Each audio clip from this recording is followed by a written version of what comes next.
Така изглежда архива на една произволна община. Хиляди папки, хиляди инвестиционни проекти, събрани на едно място.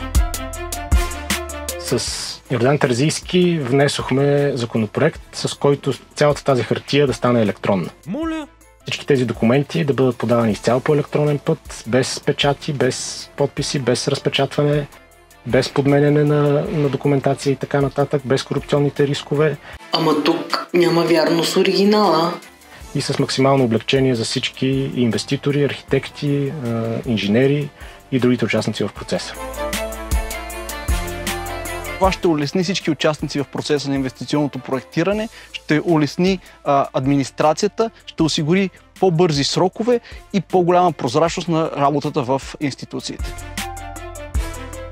В следващия парламент ще внесем този законопроект отново и се надяваме той да бъде приет максимално бързо, защото България изостава в дигитализацията на инвестиционното проектиране.